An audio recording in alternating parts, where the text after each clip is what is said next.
Okay, we'll start the webinar now. Welcome to GDI Consulting's webinar on the NOAA Mission Information Technology Services, NMITS. My name is Ab Band, and I head GDI Consulting's Capture and Proposal Development Department. With me is Steve Mims, who is one of our senior proposal managers with extensive experience in both capture and proposal development. Steve was a senior proposal manager at General Dynamics before joining us.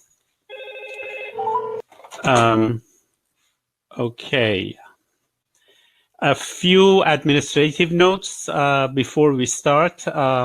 This webinar is being recorded and we'll be sending you the link within 24 hours. So in case you dropped out or can't stay until the end for the question and answer, you can, when you get the link, you can download this clip.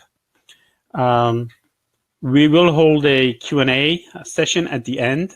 So you can send your questions during the webinar by the chat system. The chat system is to the right. There is a white panel to the right that you can type at the bottom. You can type your messages and we'll gather them. And at the end, at the Q&A time, we'll answer them.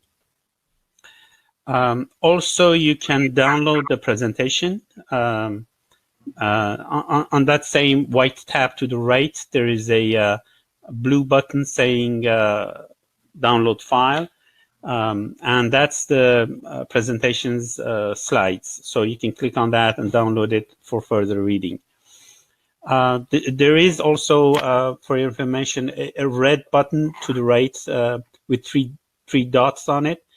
When you click on it, the view expands and that white panel disappears, so you can get a larger picture. And when you want to chat, you just click on it to open that white panel again. Okay, before going on, I wanted to introduce what GDI Consulting is. We are a business development company doing capture and proposal development. We've been in business for 10 years. And I won't go into details much. When you get the slides, you can review these. We've had a large number of wins in 2018. Highly experienced. We have over 50 proposal managers and writers who work under different proposals for us, and a high win rate, 81%. And we've been growing very fast during these years. If you look at some of the projects that we have won, the IT engineering defense, a large number of billion-dollar contracts that we have won. Most of these are, of course, MATOCs or multiple awards, but this is a list. I won't go into details so that we can concentrate on the main subject. Just 2 points I wanted to mention before we go on. One is that GDI Consulting is essentially a business development, not an intel providing firm. So our webinars are essentially more geared towards the hands-on capture and, more importantly, proposal development side rather than just pure intelligence. Also, for your information, we hold webinars on a periodic basis. We have another webinar set for tomorrow on the U.S. Special Command SOF Core Services Support Multiple Award, IDIQ. It's being held tomorrow, and we will have more in the coming weeks. So if you're interested, you can get the agenda from us so you know how it is going. Okay, having said that, let's go and see what the agenda for this webinar is. We are going to give highlights of what the NOAA NMITS project is about, what the objectives are, the locations of work, which might be of importance to some companies, the scope, and then the proposal structure and the evaluation criteria. We will go into these. We will also discuss shortly and briefly the strategy for that, and then we'll go into the Q&A session. With that said, I now give the floor to Steve, who can go from here. Steve, go ahead, please. Good afternoon, everyone. This is just a little quote from the agency CIO. This is about building the infrastructure, the applications, and operating the systems that are absolutely critical to NOAA's mission. Here are some of the highlights. Now, what we've done is we've gone back in time and taken a look at some of the predecessor efforts to try to come up with where the agency is taking the approach on this. It'll be a total small business with up to 20 to 25 awardees, a minimum of $2.5 billion in the ceiling, a 5-year contract with a 5-year option period, plus a possible additional 60-month ordering period. The NAICS code is here, 541519, and it will eventually replace the program called NOAA Link and include wider scope than NOAA Link, encompassing both the core and SMS requirements.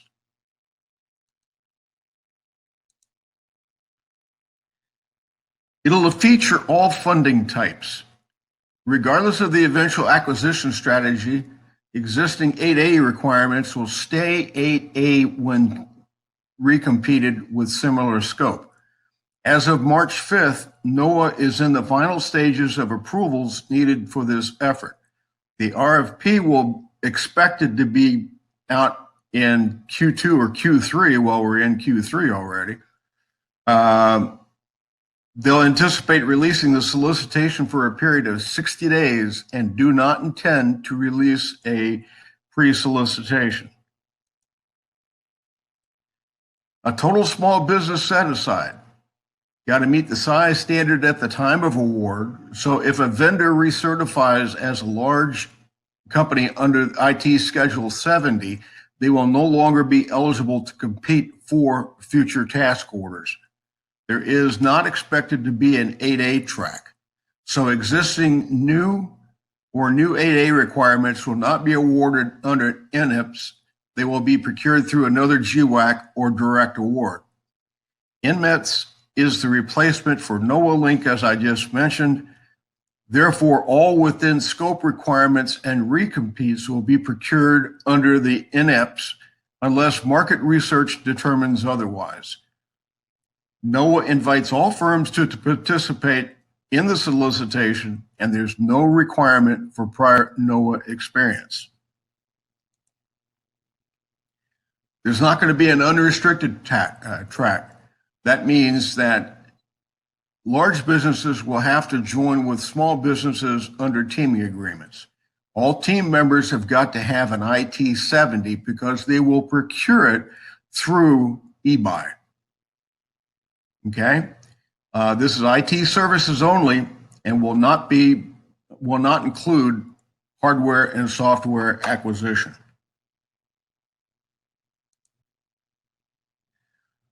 Like I mentioned, the draft solicitation will not be issued because they consider the draft PWS is already out there. No information exists related to key personnel and or labor categories. That'll be provided in the solicitation. The price will be evaluated for reasonableness. Sample task order. They had sample task order under NOAA Link, and they're expected to have sample task order here. NOAA implements the cloud services and will allow multiple cloud providers.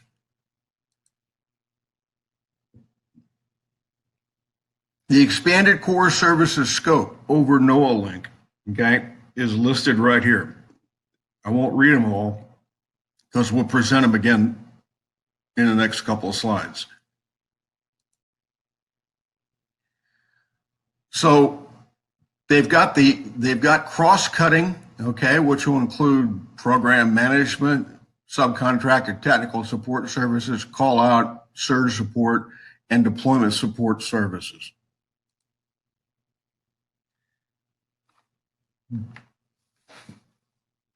Locations will include the major line offices, including NWS, National Ocean Services, and Office of Marine Aviation Operations. But the important thing is the place of performance is NOAA-wide and includes all of its bureaus, offices, and contractor facilities. Some tasks are going to require contractor staff to support all work on or off-site to include NOAA ships and aircraft. Specific work locations will be specified at the task order level, as you would expect. Here's the core management components. Okay, and this is out of the NMITS PWS. Companies that bid on this are expected to have prior corporate experience and expertise in all the service areas. So, for example, in enterprise services, they will expect that you will have past performance in technology assessment and evaluation, systems and infrastructure engineering, independent testing and evaluation, and so forth. NOAA Link had 4 task areas, and we've got 6 on this now. Mission and business applications, tools, portals, and web services. Anything that you can imagine that an agency the size of NOAA with all of its constituent organizations will need in the way of IT support will be under this contract. Enterprise computing, cloud storage, shared and field services. Data backup, security, that kind of thing.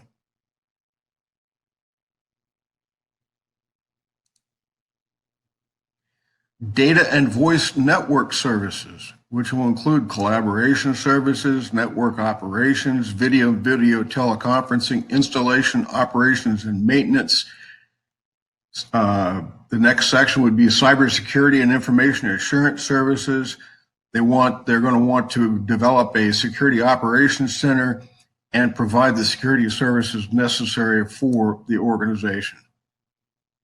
Now let's go back and take a look at NOAA Link. We went back and examined NOAA Link from the time that it was initiated in 2011, where the idea was to have an evolution from over consolidated 300 potential contract awards into 70 actual awards worth 40 million in a base year, resulting in 40 million savings. So they pulled that together, got rid of some duplication. This next acquisition will be expected to be firm fixed price, but we don't know any of that for sure until we see the RFP. In 2015, NOAA conducted a small business refresh, okay, under contract ST 1330-15 RP 0078. So you can see that they're incorporating a lot of their past acquisition strategies, and we expect that that will continue and roll into NMITS. The SB refresh solicitation was worth the same dollar amount to on-ramp multiple IDIQ awards, the same dollar amount that they were expecting or are expecting under this new acquisition. The ordering period of the award for the SB refresh goes through 9/16/2020. Task orders can be awarded as labor hour, T&M, firm fixed price, and or hybrid type task orders based on the requirement needs. That was the case with NOAA Link, and we expect that that will continue. Labor rates will be solicited and evaluated for the entire ordering period. Keep in mind, this follows the GSA Schedule 70 approach.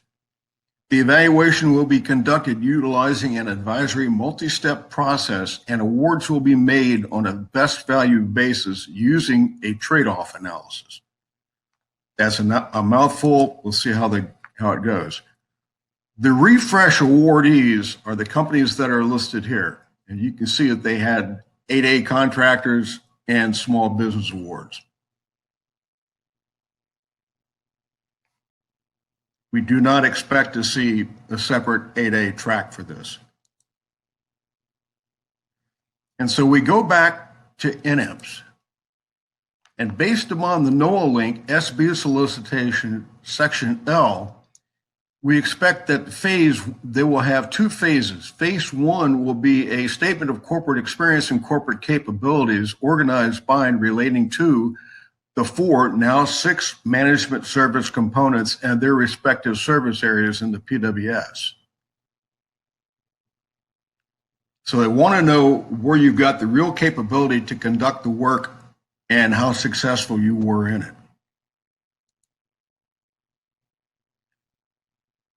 The full proposal will allow the government to assess the proposal strategy of how the offeror intends to perform the technical requirements and compared to how they have performed in the past and the price.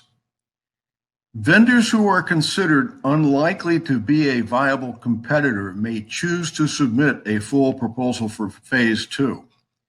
This is important. Vendors that make this business decision should carefully consider the cost, resources, and time needed to respond to this requirement. So they don't give you a lot of, if you don't pass phase 1, there's not a lot of hope of getting your proposal through phase 2. Based upon the NOAA link SB solicitation section L, they had a cover letter requirement. Volume 1 was the program reports approach with a 24-page limit. Volume 2 was a sample task order approach, which we expect to see pretty much the same kind of activity for this proposal. Oops, sorry. Past performance, a 15-page limit. I would expect that this is going to have to be a little bit larger because of the increase in scope and the need to demonstrate capabilities within each one of those task areas, including the past performance questionnaire form. Price proposal, 10-page limit, and then, of course, the attachments SF 1449, a matrix, cross-reference matrix, and teaming agreements for key partners, reps, and certs.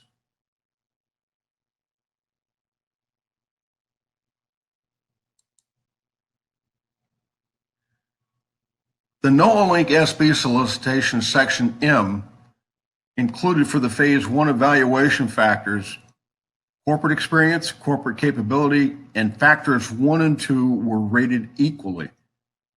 The phase 2 evaluation factors, offerors will be evaluated on the 4 factors listed below. We expect that will also continue to stay the same.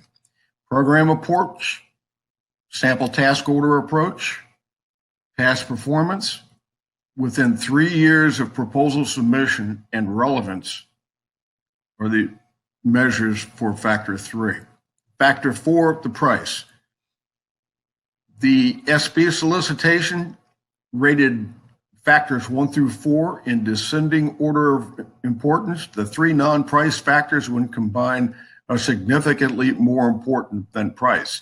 Now, why we brought this in is because otherwise you really don't know where you're approaching the proposal not being out on the street yet. In short, teaming is going to be important because it doesn't matter whether you've got a large company as a teammate or other smaller companies. You're going to have to check the box for each one of the reference criteria and make sure that you've got the breadth and the depth necessary to undertake this procurement. Okay, so don't underestimate the complexity of the proposal. The page count may still be low, so we need to be real careful about every word that we use.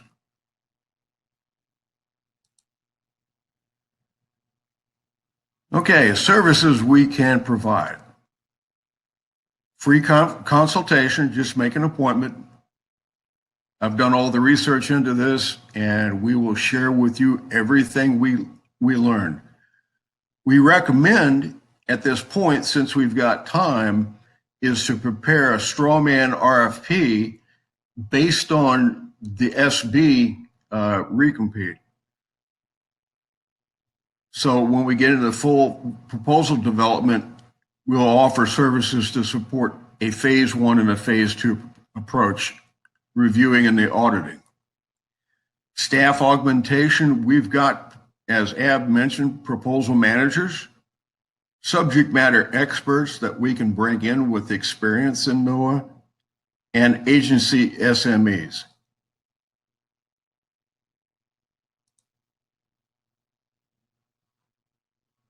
I'm going to turn it back over to Ab now for some final thoughts and the Q&As.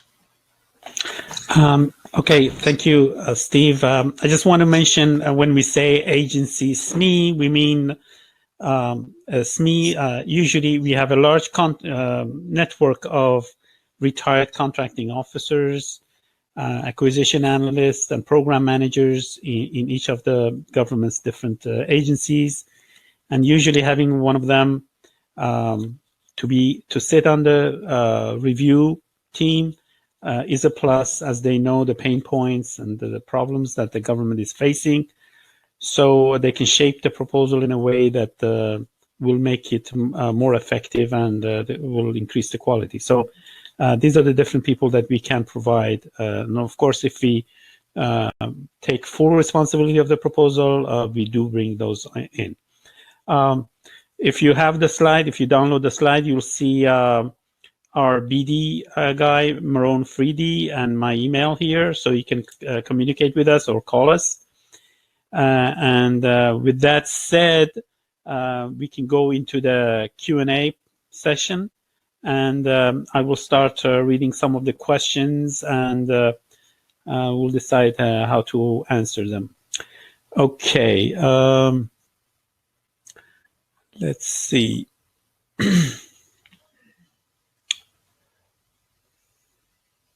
There are a number of questions about GDI Consulting's capabilities.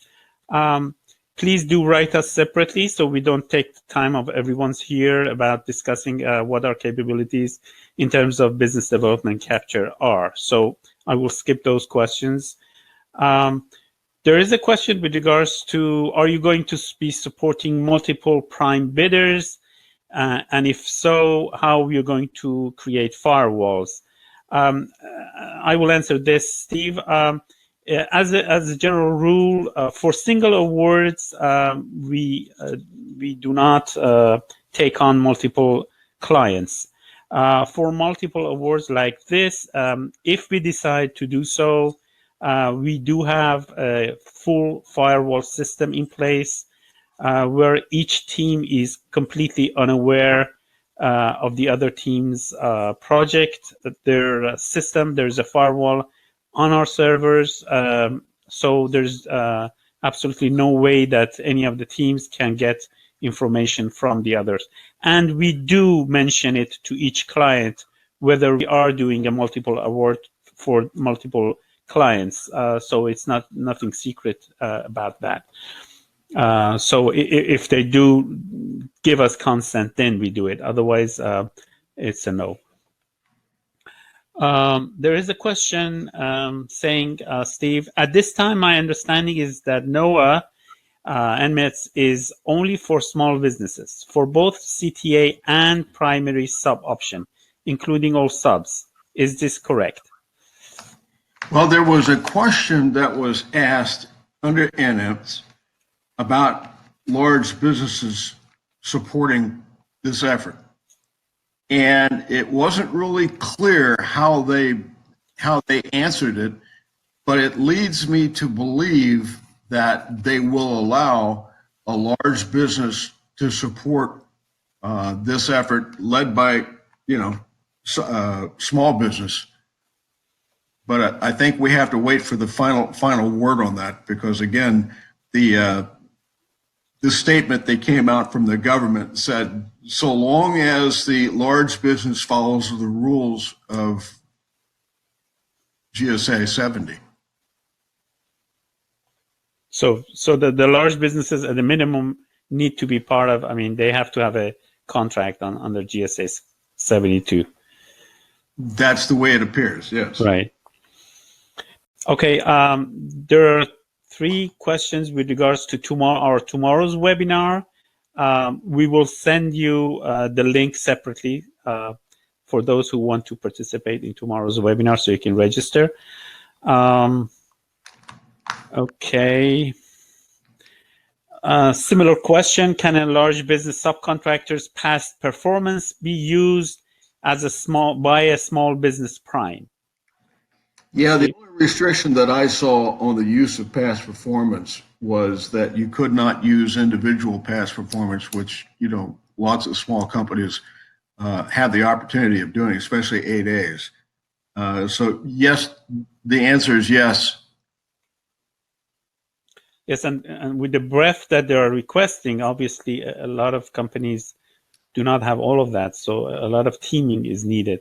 And I should mention here that any companies who are interested in teaming, whether they want to be prime or sub, they can write to us and do provide their need, whether they're looking for primes or whether they're looking for subs, and we'll try to match them together.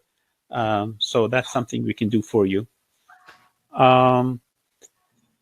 Okay. Another question: has NOAA indicated that core experience must be prime past performance? No, they have not gotten into that level of detail. But one would certainly think that you'd want to have a significant percentage of those capabilities in your own portfolio. Okay. Another question, which I think we covered, but just to make sure: can a small business prime enter into a CTA with a large business, or can large businesses only serve as subcontractors? Large businesses, as I see it right now, can only serve as subcontractors. Right. And I guess we have to wait and see the final RFP, but it seems so. Yeah, there is no track for anything other than small business.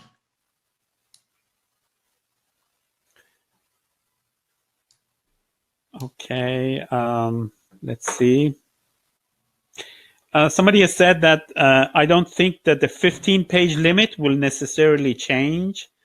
That's their opinion. The reason is that GSA Comet is also limiting to 15-page past performance write-up, and it is a very large and complex contract as well. Well, we're going to have to take a look at the final requirements and have to just be as sharp on language as possible. A lot of it's going to depend on the scope that they allow you to use for your past performance references, how much detail they're going to ask for or allow. Okay. Another question is there an expectation that specific labor categories will be required? There wasn't for the SB. Okay. There's also a question whether we have a scoring matrix created based on the previous RFP for NOAA Link. Well, there's not a scoring matrix, but that would be part of the effort that we would undertake as your proposal manager, should you decide to do that and the so-called meatball chart that goes out and lays out where you've got coverage, where you don't have coverage, and how deep it is. Okay. Steve, somebody has asked about the Schedule 70 requirement. Can you please reiterate what you said about that? Well, Schedule 70, the procurement's going to come out under Schedule 70, is what they've told us. There is let me just flip back a couple of pages, if I might.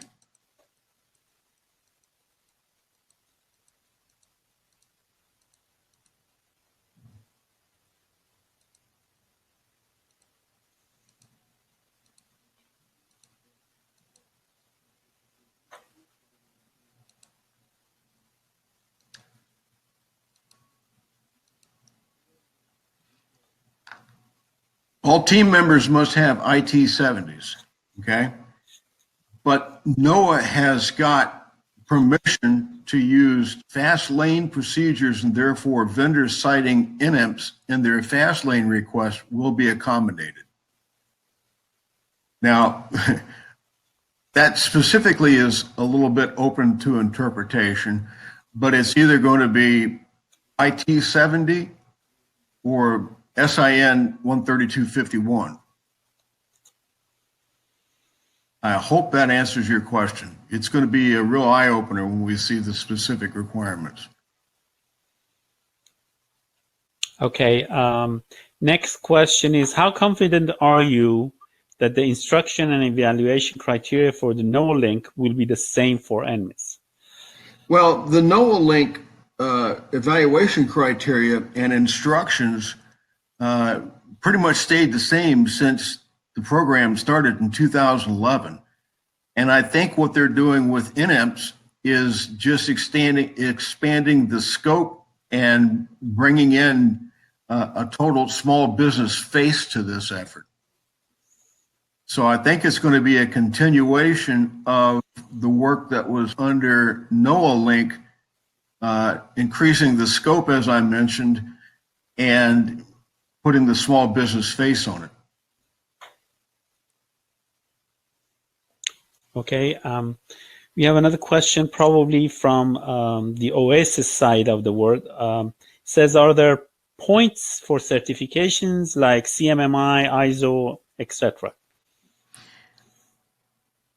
There were in the original solicitation in 2011, but that seems to have disappeared in the solicitation for the small business refresh. Right. Okay, this is a repeat question. Can you verify large businesses can provide support as a subcontractor?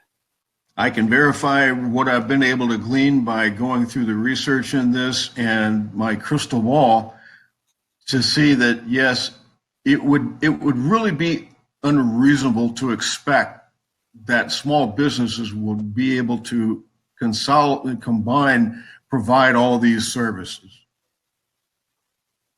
So that's as far as I can go in confirming it. No specific inside information in that regard. Okay, there are a number of questions with regards to CTAs, not just prime-sub relationships, but CTAs and whether large businesses can be part of the CDAs. Do you have any knowledge on that?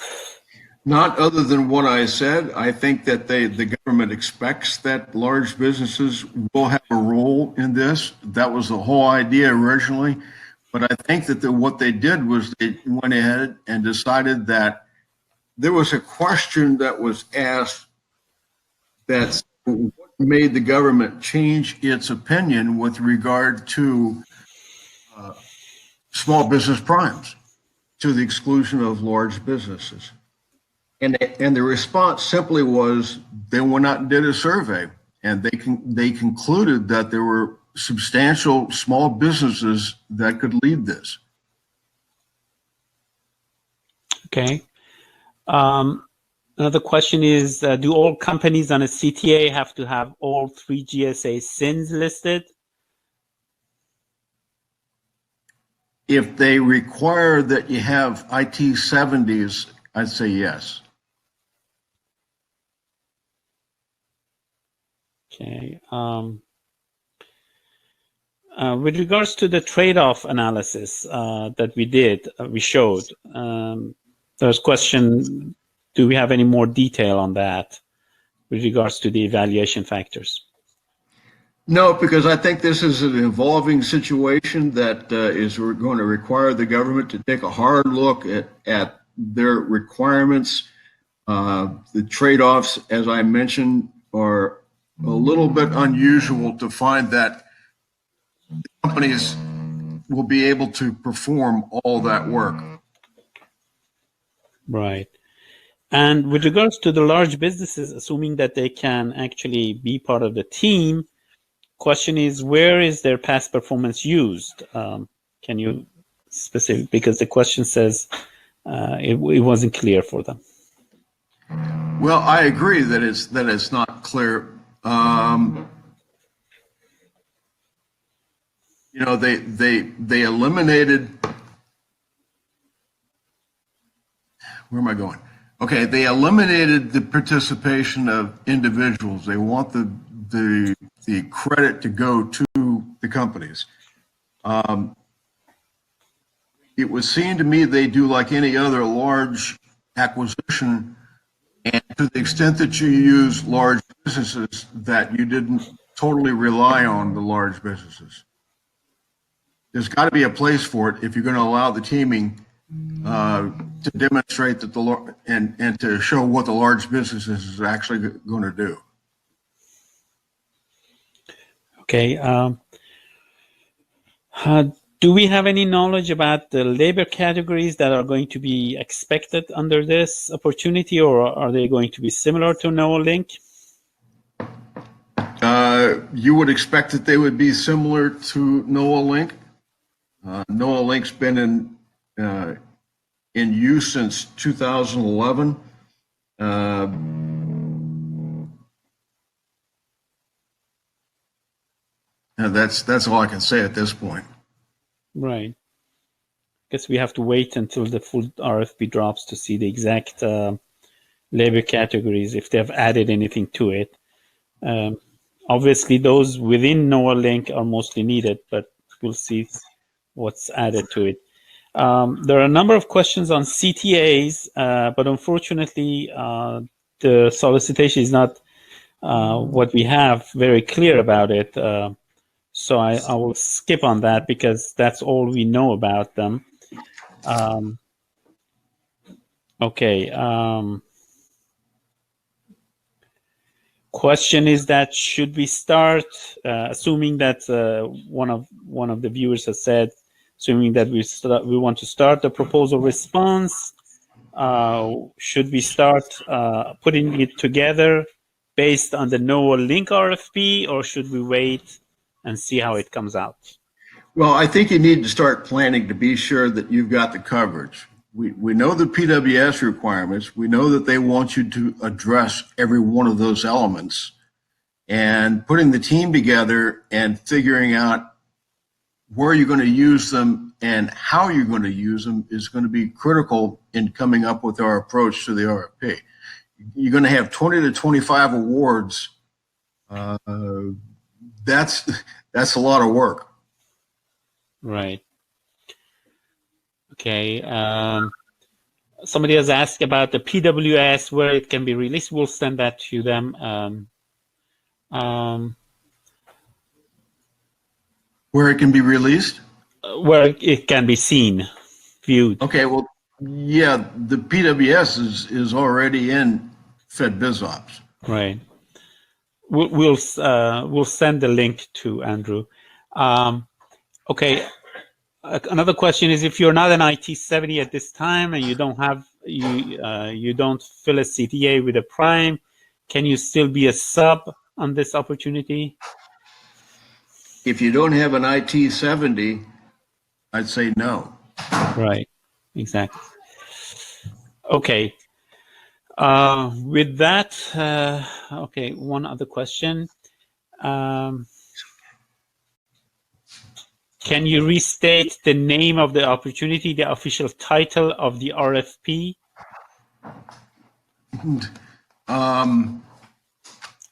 It's NOAA Mission Information Technology Services. Right. NMITS. So that's the official name.